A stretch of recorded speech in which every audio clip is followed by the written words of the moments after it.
Hello guys, मैं आपका दोस्त रूपेश कुमार शर्मा आपके लिए लाया हूँ न्यू वीडियो कैनोनिकल एंसेंबल पर। इससे पहले हमने माइक्रो कैनोनिकल की बात की थी। माइक्रो कैनोनिकल में हमने तीन पार्टिकल की बात की थी कि तीन पैरामीटर होते हैं। तीन पैरामीटर कौन कौन से लिए थे? Energy, volume, number of particle. तो हमने यूँ बोला था कि जो एनर्जी होता है उसको हम क्या करते हैं कि उसका मेजरमेंट नहीं कर सकते और कंट्रोल नहीं कर सकते। तो कंट्रोल नहीं कर सकते और मेजरमेंट नहीं कर सकते तो इसके लिए हम क्या करते हैं कि टेम्परेचर का यूज करते हैं। ठीक है, तो उसमें एक पैरामीटर एनर्जी की जगह कौन सा रहता है? टेम्परेचर रहता है। तो अब जैसे टेम्परेचर उसकी जगह है, किसकी जगह? एनर्जी की जगह। तो यहाँ पर तीन पैरामीटर कौन कौन से हो गया? टेम्परेचर हो गया, वॉल्यूम हो गया, नंबर ऑफ पार्टिकल हो गया। तो इस सिस्टम को हम क्या बोलेंगे? इसको हम क्या बोलेंगे? कैनोनिकली एंसेंबल बोलेंगे। और इसमें हम क्या करते हैं कि देखिए कि यहाँ पर लिखा रहा है कि canonical ensemble is defined by the parameter temperature, volume, number of particle. ये बात समझ में आई। एनर्जी की जगह हमने कौन सा पैरामीटर ले लिया? टेम्परेचर ले लिया। ठीक है। Since a micro canonically ensemble the measurement of energy is very difficult. हमने यही बात करी कि एनर्जी का मेजरमेंट करना वेरी डिफिकल्ट होता है, तो इसे कंट्रोल इजीली नहीं किया जा सकता। तो इसकी जगह हम कौन सा पैरामीटर लेंगे? इसकी जगह हम लेंगे we introduce a new parameter. और वो न्यू पैरामीटर कौन सा है? टेम्परेचर है, which is easily measurement and the easily control किया जा सकता है। यहाँ तक आपको बात समझ में आई। तो इस जो canonical ensemble of the system place is control with the heat reservoir. हम मान लेते हैं हमने जो सिस्टम लिया है कौन सा?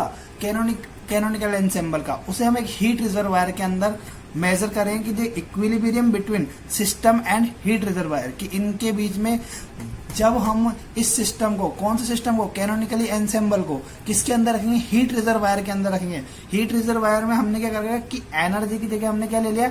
टेम्परेचर ले लिया। तो हम क्या करेंगे? हीट रिजर्वायर को मानेंगे एक सिस्टम को मानेंगे। सिस्टम को किस में रखेंगे? हम हीट रिजर्वायर के अंदर रखेंगे। ठीक है, तो आगे देखिए कि ये तो आपको समझना है कैनोनिकल एंसेंबल होता क्या है। ठीक है, और अब नेक्स्ट टॉपिक आपका आया कि आपका नेक्स्ट टॉपिक है। ठीक है, नेक्स्ट टॉपिक आपको लिखा रहा है कि equilibrium between A system and heat reservoir. ठीक है, हमने एक हीट रिजर्वायर माना। ठीक है, उसे ए प्राइम नाम दिया। उसके अंदर हमने एक सिस्टम को रखा, उसको ए नाम दिया। हीट रिजर्वायर की एनर्जी मान ली अपने ER। ठीक है, टेम्परेचर मान लिया उसका T। इसी प्रकार सिस्टम की एनर्जी ER और टेम्परेचर T। टेम्परेचर दोनों का सेम है। ठीक है, टेम्परेचर का आप मेजरमेंट का टेम्परेचर दोनों का सेम है, लेकिन एनर्जी क्या है? अलग अलग है। ठीक है, तो हम यहाँ बात करते हैं कि लेट अस कंसीडर, हमने एक सिस्टम को कंसीडर किया which is place a large heat reservoir, जिसे हमने किस में रखा है? एक बहुत बड़े हीट रिजर्वायर के अंदर रखा। ठीक है, इन ए इक्विलिब्रियम कंडीशन, जो कि साम्य अवस्था की स्थिति को दर्शाता है। ठीक है, the system and heat reservoir have same temperature. और जिनका साम्य अवस्था की स्थिति का मतलब सिस्टम का और हीट रिजर्वायर का टेम्परेचर क्या है? सेम है, इसलिए ये इक्विलिब्रियम को कंडीशन को फॉलो करेगा। ठीक है, इक्विलिब्रियम की कंडीशन को फॉलो करेगा, जिसमें टेम्परेचर दोनों का क्या रहेगा? सेम रहेगा, इसीलिए इक्विलिब्रियम की कंडीशन को फॉलो करेगा। ठीक है, अब हमको इसमें क्या निकालना है? हमको निकालना है partition function.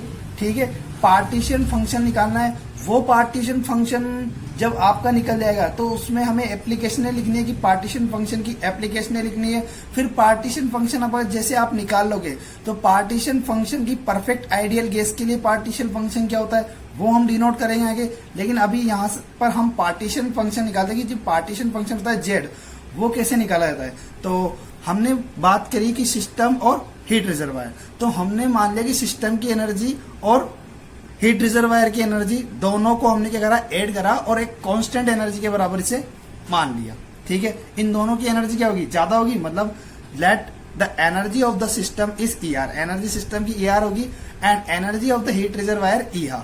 So total energy क्या होगी? ER प्लस ER प्राइम बराबर E0 कांस्टेंट, मतलब दोनों की ऐड कर दी तो कांस्टेंट होगी एनर्जी। ठीक है, अब हमने कहा कि सिस्टम की एनर्जी अपॉन टोटल एनर्जी, तो ये तो है सिस्टम की एनर्जी, ये टोटल एनर्जी। टोटल एनर्जी मतलब बहुत ज्यादा एनर्जी और सिस्टम की एनर्जी बहुत कम एनर्जी, तो इसकी वैल्यू क्या होगी? 1 से कम आएगी, 1 से कम आएगी। ठीक है, अब हम बात करते हैं कि जो इसके आगे वाली बात करते हैं। तो ये बात समझ में आई आपको कि टोटल एनर्जी में हमने क्या किया? सिस्टम की एनर्जी पर टोटल एनर्जी तो क्या होगी? E0 और ये सिस्टम की एनर्जी। ठीक है, तो इसकी वैल्यू क्या आएगी? 1 से कम आएगी। ठीक है, मतलब जैसे आप मान सकते हो गणित के अंक, जैसे ये हो गया सिस्टम की एनर्जी मान ली 1 और टोटल एनर्जी है 7, 5 और 6 और 1 मान लो, ये तो होगी आपकी 6, तो एनर्जी किसकी होगी, हीट रिजर्वायर की, और सिस्टम की होगी 1, तो टोटल तो होगी 7 और 1 किसकी होगी थी आपकी सिस्टम की, और 6 किसकी होगी थी हीट रिजर्वायर की, तो 1/7 मान ले, तो इसकी वैल्यू क्या आएगी, एक लगभग 0. मतलब एक से भी क्या आएगी, कम आएगी, एक से भी कम आएगी, तो हमने यहाँ लिख दिया एक से कम। अब हमने कहा, हमने इससे पहले पढ़ा था कि जो प्रोबेबिलिटी जो directly proportional to number of state, मतलब प्रोबेबिलिटी का मतलब P, और directly proportional to number of state मतलब किसकी बात कर रही है, जो हीट रिजर्वायर है उसकी एनर्जी की बात कर रहे हैं कि P is proportional to ER prime. ठीक है, देखिए आगे, ठीक है, so in this case for heat reservoir then probability can be express as, हमने लिखा कि probability is proportional to ER prime, और ये प्रोबेबिलिटी को हमने इस कांस्टेंट से दर्शाया था इससे पहले, कि हमने बताया था कि जिस सिस्टम की जो हमने इससे पहले बात करा था, जो होता है ना सिस्टम, जैसे फंक्शन ऑफ प्रोबेबिलिटी होती है। ठीक है, एंट्रोपी यही थी कि entropy is the function of probability, यही बात करती कि entropy is the function of probability, तो ये हमारा प्रोबेबिलिटी था, तो हमने बोला कि probability directly proportional to system of state, तो ER प्राइम ये हो गया आपका स्टेट, तो in this case for heat reservoir then probability can be express, probability is proportional to ER, और हमने यहाँ पर क्या लिख दिया है, प्रोबेबिलिटी का साइन लगा दिया। ठीक है, कांस्टेंट जिसे हम बोलते हैं, तो ER प्राइम की वैल्यू क्या होगी, ER प्राइम, ये तो प्रोबेबिलिटी कांस्टेंट ऐसा कैसा है, ठीक है, ER प्राइम की वैल्यू क्या होगी, हमने इक्वेशन नंबर 1 निकाली कि ER प्लस ER प्राइम बराबर होता है E0 के, तो वहां से ER प्राइम निकालेंगे, तो ये क्या था कि ER प्लस ER प्राइम बराबर किसके था, E0 के। जैसे हमने से ER प्राइम निकालेंगे तो ER प्राइम कैसे निकलेगा कि E0 माइनस ER, लिख दिया इक्वेशन नंबर 2। अब हमने कहा कि इस जो PR बराबर वो किसके आया, जो प्रोबेबिलिटी और E0 माइनस ER के, तो हम इसको क्या करेंगे, खोलेंगे, इसका प्रसार करेंगे।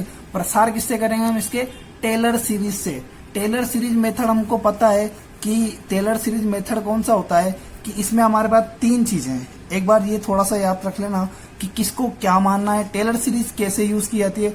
लॉग की टर्म में हम टेलर सीरीज यूज करेंगे। टेलर सीरीज का जो फॉर्मूला होता है वो होता है y बराबर y0, जो हमारा y0 है, मतलब वो हमारा y0 क्या है, E0 है।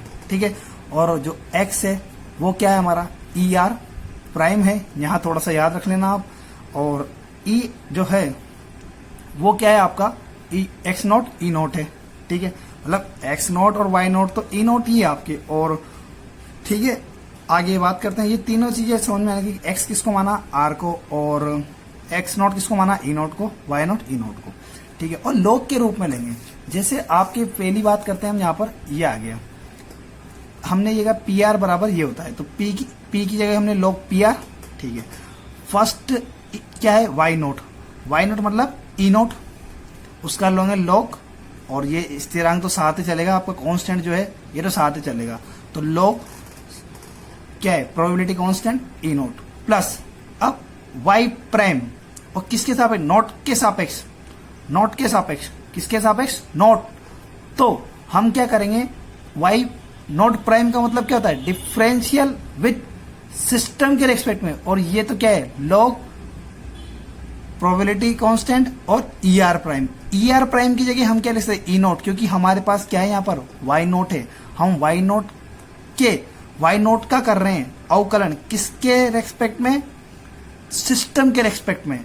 और लास्ट में क्या है, x माइनस x0, तो x के क्या हो गया ER प्राइम, और x0 के हो गया E0। ठीक है, और हम यहाँ क्या कर रहे हैं, y0 प्राइम कर रहे हैं, तो ER प्राइम को आप क्या मान सकते हैं, हमारे पास क्या है, ER प्राइम बराबर E0, मतलब अगर इसको यहाँ E0 लिख दें तो भी चलेगा। ठीक है, क्योंकि ये दोनों क्या होते हैं, बराबर होते हैं। और हमने किसके साथ चेंज किया इसको, सिस्टम की एनर्जी के साथ। ये बात समझ में आई, मतलब आपको टेलर सीरीज एक्सपेंशन लिखना है। टेलर सीरीज एक्सपेंशन क्या कहता है, लॉग की टर्म में कहता है, हमने बोला कि x को हमने ER प्राइम है, और x0 क्या है हमारा, E0 है, और तो हम टेलर सीरीज लगाते हैं। सबसे पहले वाई नोट की बात कर रहे हैं। वाई नोट मतलब ई नोट, ई नोट को हमने लॉग पार्ट प्रोबेबिलिटी कांस्टेंट ई नोट लिख दिया, प्लस करके फिर उसने बोला वाई नोट डैश मतलब वाई नोट का अवकलन। तो किस वाई नोट का मतलब होता है ई नोट का अवकलन।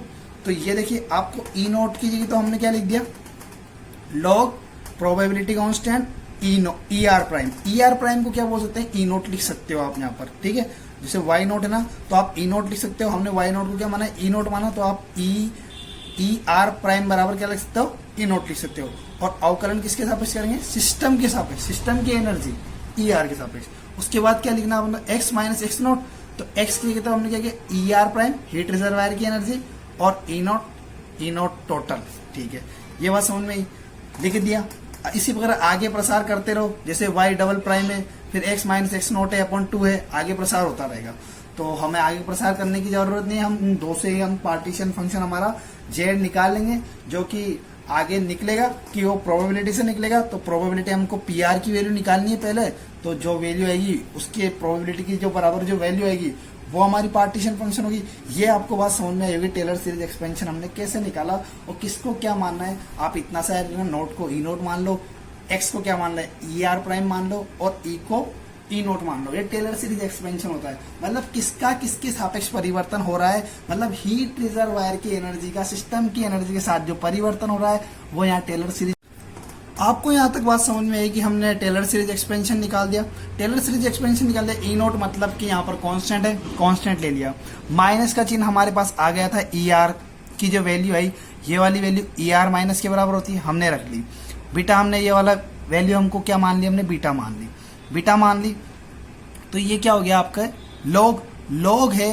तो लॉग जब किसी भी टर्म में नीचे से जाता है, तो लॉग जब नीचे जाएगा इसके, तो ई की पावर में बदल जाएगा ये, ठीक है। तो इक्वेशन नंबर 4 में हमने क्या करा कि पी आर बराबर कांस्टेंट ई की पावर माइनस बीटा आर, मतलब लॉग गया तो लॉग किस में चेंज हो गया, ई की पावर में चेंज हो गया, ठीक है।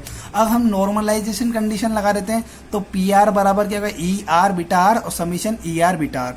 और जो समीशन और बीटा आर होता है ये एक हमारा पार्टीशन फंक्शन होता है। यही वैल्यू किसके बराबर होती है, जेड के बराबर होती है, जो हमारा पार्टीशन फंक्शन आता है। देखिए यहां हमने क्या लिखा कि ई की पावर बीटा आर बराबर, हमने इसे डी जनरेसी फंक्शन के रूप में लिख दिया, मतलब जी आर लिख दिया।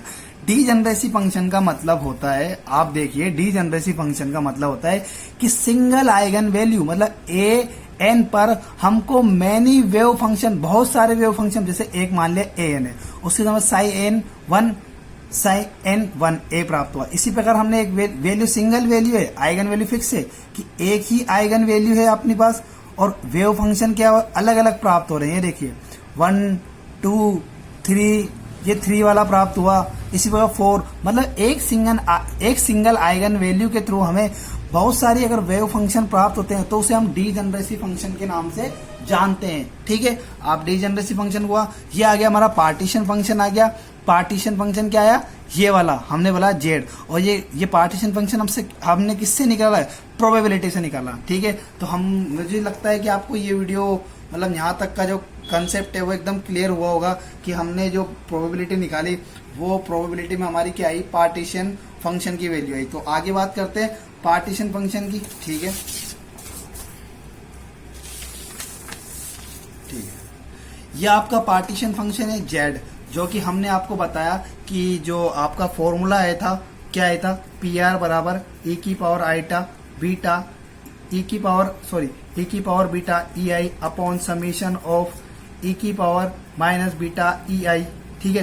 तो ये जो नीचे की जो वैल्यू होती है वो क्या होती है, जेड के बराबर, वो होती है पार्टीशन फंक्शन। मतलब एक constant temperature the partition function is defined as, मतलब एक constant temperature, at constant temperature पर द पार्टीशन फंक्शन को हम जेड से डिफाइन करते हैं। और जो बीटा की वैल्यू आती है वो होती है 1/kT, जो कि बहुत मोस्ट चीज है, ठीक है, आपको बहुत सहूलियत देगी आगे। अब हम इसकी एप्लीकेशन निकालते हैं सीधी सीधी, ठीक है। इनकी वैल्यू निकालते हैं कि मीन एनर्जी क्या आती है इसकी जो है एनर्जी क्या आती है, इसकी हेल्महोल्ट्ज फ्री एनर्जी क्या आती है, वो आगे हम सारे डिफाइन करेंगे।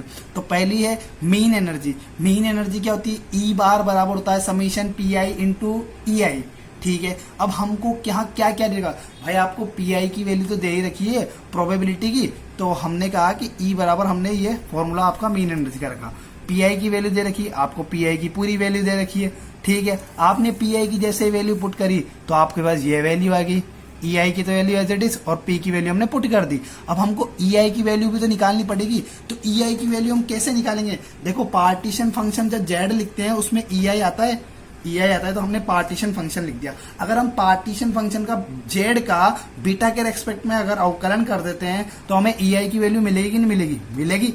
देखिए थोड़ा सा देखिए, जेड का हमने बीटा के सापेक्ष अवकलन करा, ई की पावर का ई की पावर होता है, बीटा का क्या होता है, बीटा के रेस्पेक्ट में 1, तो ई की पावर ई आएटा आगे आ जाएगा, और माइनस है तो माइनस लेके आएगा, ठीक है। तो हमने जब ई आई को बाहर निकाला तो वापस समीशन बन के ये क्या बन गया, पार्टीशन फंक्शन बन गया, समीशन ई आई बीटा ई की पावर बीटा ई आई, तो ये क्या होता है, वापस पार्टीशन फंक्शन बन जाता है आपका, ठीक है। तो ई आई बराबर हमारे पास वापस जेड आ गया, तो जेड को हमने नीचे भेज दिया, तो ई आई बराबर क्या हो गया, 1 upon Z del Z upon del beta, और माइनस सिंबल था, माइनस भी आ गया, ठीक है। इतनी सी बात। अब 1 अपॉन जेड को आप लॉग लिख सकते हो, आपने लॉग जेड लिख दिया, माइनस ऐसा कैसा, ठीक है। इसके बाद क्या होता है कि बीटा जो है, बीटा को हम ऐसे लिख दें कि डेल्टा टी का ऊपर नीचे गुणा करा देते हैं। आपका डेल अपॉन डेल बीटा था, डेल अपॉन डेल बीटा लिख दिया, del upon del beta, delta T का ऊपर नीचे गुणा कराया, कट जाता है वैसे कोई दिक्कत नहीं है, तो हमने गुणा करा दिया ऊपर नीचे, तो हमारे पास क्या आ गया, del T upon del beta. तो हमको बीटा की वैल्यू पता है, बीटा की वैल्यू क्या होती है, 1 अपॉन के टी। अगर हम बीटा का के टी के सापेक्ष अवकलन कर देते हैं तो हमारे पास क्या आता है, के टी स्क्वायर माइनस 1, यही आएगा, ठीक है। अवकलन कर दे के टी स्क्वायर माइनस 1, तो हमें वैल्यू किसकी चाहिए थी, डेल्टा मतलब del beta upon del T, तो हमें वैल्यू किसकी चाहिए, del T upon del beta की चाहिए, तो उल्टा कर देते हैं, तो हमने यहाँ पर किसकी वैल्यू लिख दी है, delta T upon delta beta की वैल्यू लिख दी, ठीक है। और माइनस आया, और पहले से माइनस था, माइनस माइनस कर दिया, ई आ गया, तो ई की वैल्यू आई आपकी K T square del upon del T log Z. ये किसको बताती है, आपकी मीन एनर्जी को बताती है, ठीक है। ओके, इसके बाद हम बात करते हैं मीन एनर्जी के बाद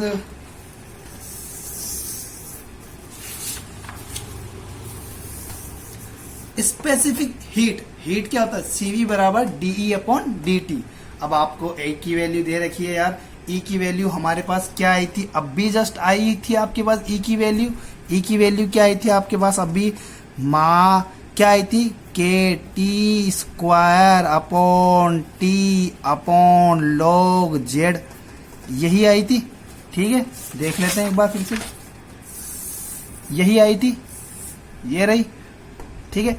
अगर केटी लिख देते हैं हम, केटी लिख देते हैं, तो केटी जब आप लिखते हैं तो केटी को क्या लिखते हैं, 1 अपॉन बीटा लिख सकते हैं कि नहीं लिख सकते, 1 अपॉन बीटा। तो देखते हैं, तो इसको हमने क्या लिखा, 1 अपॉन बीटा के टर्म में लिखा, ठीक है। तो ई बराबर क्या होता है, ई बराबर होता है minus del E beta upon log Z, जो किसकी दर्शा रही, ई की वैल्यू यार, ई की वैल्यू ये रही आपकी यार, ई की वैल्यू क्या है आपकी, ये रही, ये आपने ई की वैल्यू रखी, ठीक है। कौन सी वैल्यू, ये रही आपकी ई की वैल्यू, ठीक है। वो जो लास्ट निकली थी वो तो मीन एनर्जी थी, हमने ये वाली ई बार इसका यूज किया है यहाँ पर, ठीक है। तो ई बार की वैल्यू हमने यूज कर ली, ठीक है। हमने ई की वैल्यू रखी यहाँ पर टी के साथ। हमने क्या किया कि आपको क्या क्या दे रखा था कि डेल अपॉन डेल टी दे रखा, हमने अब क्या करा, डेल बीटा का ऊपर नीचे गुणा करा, डेल बीटा का ऊपर नीचे गुणा करा, और ये डेल अपॉन डेल टी आपका रह गया, ठीक है। डेल अपॉन डेल टी तो दे रखा था, बीटा का ऊपर नीचे गुणा किया, डेल बीटा आपका दे रखा, लॉग जेड आपका देगा, बीटा बराबर 1 अपॉन के टी हम जानते हैं, अवकलन कर देंगे तो आपकी सीवी तो क्या आ जाएगी, डेल अपॉन 1 अपॉन के टी स्क्वायर माइनस के रूप में आएगा, माइनस माइनस क्या हो जाएगा, प्लस हो जाएगा, और ये क्या हो जाएगा, गुणा हो जाएगा, डेल स्क्वायर डेल बीटा का स्क्वायर, डेल बीटा का स्क्वायर लॉग जेड 1 अपॉन के टी स्क्वायर। तो आपकी स्पेसिफिक हीट निकल गई, ठीक है। इसके बाद एंथैल्पी का फॉर्मूला क्या होता है, एच बराबर होता है ई बार प्लस पीवी, पीवी बराबर क्या होता है, एन आर टी, और हमने एन आर को क्या लिखा है, के टी, तो पीवी बराबर क्या होता है, के टी, पीवी बराबर क्या लिख दिया हमने, के टी, पीवी की जगह हमने के टी लिख दिया, ई बार ऐसा कैसा, एच बराबर ई बार प्लस के टी, ठीक है। और ई बार की वैल्यू हम जानते हैं, मीन एनर्जी की वैल्यू ये होती है, रख दी ई बार की वैल्यू, और केटी दोनों में से कॉमन ले लेते, हमारे पास क्या आएगी, एंथैल्पी आएगी। ठीक है, एंथैल्पी के बाद हमारी जो वैल्यू आती है वो हम अगली जो एप्लीकेशन है उसमें हम देखेंगे कि हेल्महोल्ट्ज फ्री एनर्जी, ये सबसे मोस्ट है। और हेल्महोल्ट्ज फ्री एनर्जी का फॉर्मूला होता क्या है कि F बराबर ई बार प्लस टी एस, और ई बार क्या होता है, मीन एनर्जी होती है। मीन एनर्जी हमने रखेंगे जैसे टी एस में माइनस टी एस करेंगे मीन एनर्जी में से, तो हमारे पास क्या हो जाएगा, F बराबर माइनस के टी लॉग जेड, और जेड क्या होता है यहाँ पर, पार्टीशन फंक्शन। तो ये जो F है ना, फ्री एनर्जी, एनर्जी का फॉर्मूला हमने पढ़ा था कि एनर्जी हमने पढ़ा था S बराबर क्या होता है, के सिग्मा। ठीक है, S बराबर के सिग्मा बराबर क्या होता है, minus del F upon del tau. ठीक है, ठीक है, minus del F upon del tau. ठीक है, मतलब ठीक है, minus del F upon del tau, और टो बराबर क्या होता है, के टी होता है, के टी होता है। और एफ की वैल्यू तो हमें पता है क्या होता है, माइनस के टी लॉग जेड। तो ये के टी किसके बराबर होता है, टो के बराबर। तो के टी बराबर टो होता है, हमें ये पता है के टी बराबर क्या होता है, टो होता है। तो ये के टी की जगह क्या आ जाएगा, टो आ जाएगा। तो एफ की वैल्यू आएगी, एफ की वैल्यू हम इसमें पुट कर देते हैं। ठीक है, और जो सिग्मा है, सिग्मा की वैल्यू क्या होती है, minus del F upon del tau. ठीक है, वैल्यू पुट करी, वैल्यू पुट करते पहले एस की वैल्यू निकल गई। ठीक है, ये हमारे एस की वैल्यू आ गई। अब दो है, टो है और लॉग जेड, तो एक बार टो का अवकलन करेंगे, लॉग जेड को छोड़ेंगे, लॉग जेड का अवकलन करेंगे, टो को छोड़ेंगे। ठीक है, और टो के सापेक्ष अवकलन कर रहे हैं, तो एक बार टो को करा तो क्या हो गया, लॉग जेड आ गया, माइनस माइनस क्या हो गया, बाहर निकलते प्लस हो गया। तो और प्लस टो को छोड़ा, लॉग जेड करा 1 अपॉन। ठीक है, ये बात समझ में आएगी। अब हमको क्या करना है कि इसका अवकलन कर दिया, ठीक है, ये वाली। अब हमको del upon del tau log Z, इसकी वैल्यू डिनोट करनी है कि इसकी वैल्यू कैसे निकालेंगे। तो यार जेड है, जेड मतलब पार्टीशन फंक्शन है, तो हमने पार्टीशन फंक्शन मान लिया। पार्टीशन फंक्शन लॉग के रूप में लेना है, तो लॉग जो ई की पावर है, ई की पावर जेड है, तो हम ई की पावर को अभी इस साइड ले जाएंगे तो वो लॉग में कन्वर्ट हो जाएगा। ठीक है, तो log Z minus beta E bar. ठीक है, बीटा बराबर क्या होता है, 1 अपॉन के टी, 1 अपॉन के टी रख दिया, माइनस ऐसा कैसा है। और टो बराबर क्या होता है, के टी, तो यहाँ टो लिख दिया। ठीक है, अब हमको क्या लाना था, ये वाली वैल्यू आ गई आपको लॉग जेड। अब टो के सापेक्ष अवकलन कर दो, अवकलन कर दिया, अवकलन कर दिया, तो क्या होगा, टो का 1 अपॉन टो का क्या होगा, टो स्क्वायर, और माइनस आएगा, और माइनस माइनस क्या हो जाएगा, प्लस हो जाएगा। ठीक है, फ्रॉम इक्वेशन नंबर 1 और 2 से वैल्यू रख दी। ठीक है, तो ये वैल्यू रख दी, किसकी जगह, किसकी जगह रखी है, ये वाली वैल्यू। ठीक है, ये वाली वैल्यू रख दी, तो टो तो ऐसा कैसा रह गया, टो तो ऐसा कैसा रह गया आपका ये, और 1 E bar upon tau square value आ गई। और एस बराबर क्या हो गया, K log Z plus 1 upon T E bar. तो ये किसको दर्शा रहा है, एनर्जी को डिनोट कर रहा है। ठीक है, अब इसके बाद क्या होता है कि मैंने आपसे बोला था कि जो परफेक्ट गैस होती है उसके लिए पार्टीशन फंक्शन की वैल्यू हम डिनोट करेंगे। तो परफेक्ट गैस के लिए पार्टीशन फंक्शन की वैल्यू हम यहाँ पर डिनोट करते हैं। ठीक है, तो आइए हम मानेंगे कि परफेक्ट गैस के लिए हम आइडियल गैस है, पार्टीशन फंक्शन निकालना आइडियल गैस के लिए। तो हमने एक वॉल्यूम मान लिया, कंटेनर मान लिया, उसके अंदर n नंबर ऑफ पार्टिकल है, वो आइडेंटिकल है।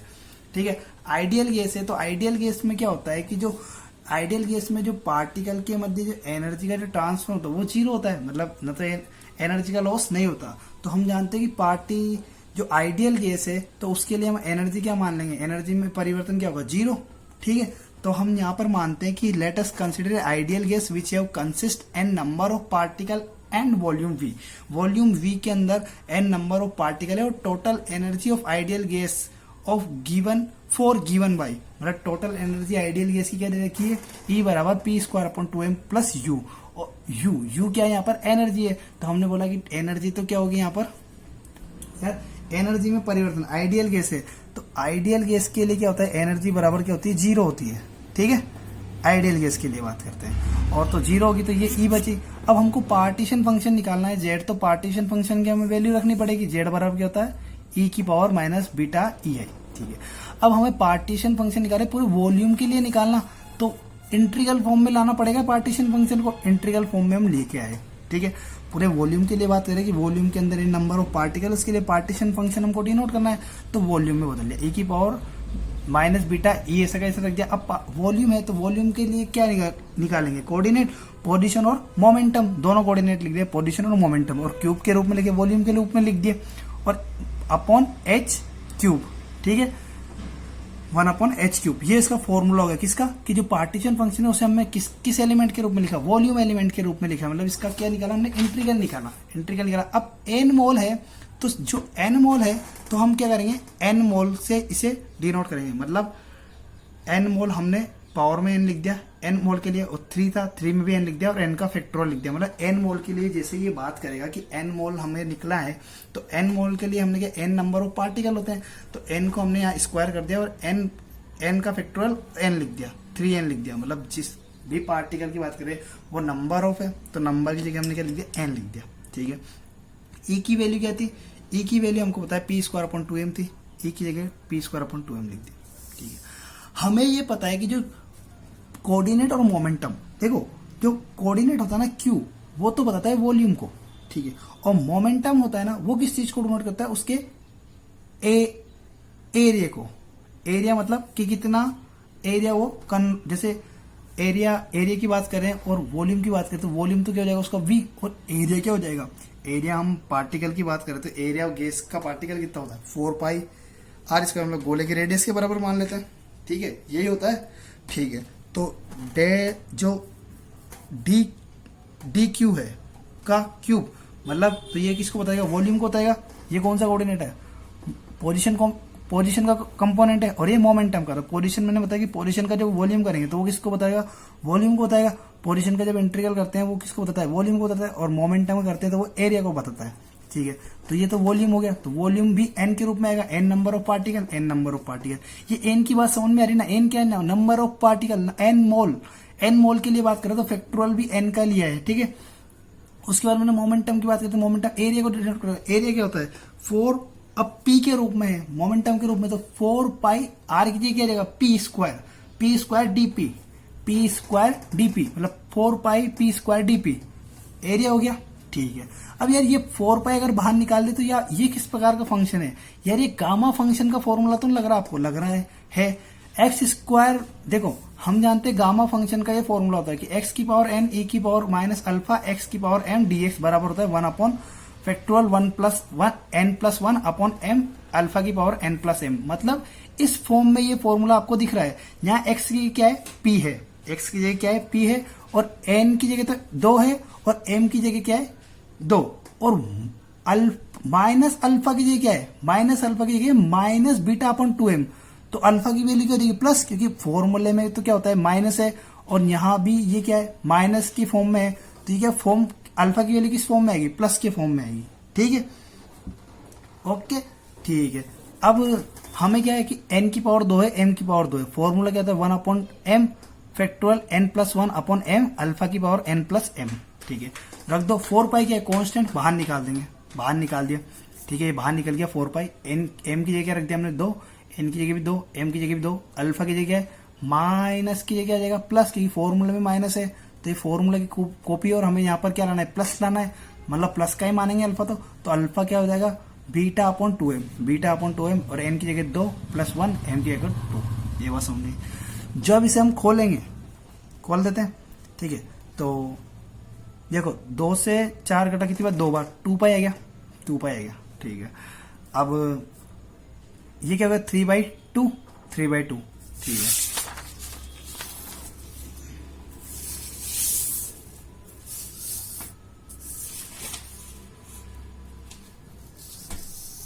ये आ गया, देखिए 2π हो गया, 1/√π2m kT 3/2n, ये उसका सॉल्यूशन हो गया, ठीक है। सॉल्यूशन हो गया, सॉल्यूशन तो समझ में आया, ठीक है। अब सॉल्यूशन हो गया, तो यार 2 से 2 कट गया, पाई बचा, पाई की पावर तो 1 है, और यहाँ पाई की पावर हाफ है, तो हाफ के 3/2 हो जाएगा, और ये अंदर गुणा हो जाएगा 3/2, ठीक है, 3/2। हम h की पावर 3n को अंदर ले जाएंगे, तो वो किस फॉर्म में रहेगा, h² की फॉर्म में, ठीक है, h² की फॉर्म में आएगा जब इससे अंदर लेंगे, क्योंकि पावर क्या है, 3/2 है, ठीक है। यार ये किसका फॉर्मूला है, वेवलेंथ का, λ बराबर h/2m पाई kT का फॉर्मूला है, तो आप इसे क्या लिख सकते हैं, वेवलेंथ लैम्डा लिख दिया, और किस फॉर्म में, 1/, के फॉर्म में आएगा, 1/λ³, ठीक है। ये फॉर्मूला λ बराबर h/2πm kT होता है, तो 1 की फॉर्म में तो 1 आ जाएगा, और स्क्वायर है तो बचाएगा क्या, क्यूब, तो क्यूब है। तो ये जेड क्या है आपका, पार्टीशन फंक्शन। किसके लिए, परफेक्ट आइडियल गैस के लिए पार्टीशन फंक्शन है। तो आपको ये बात समझ में आई होगी। तो थैंक यू गाइस, वीडियो को सब्सक्राइब कीजिए, लाइक कीजिए, शेयर कीजिए।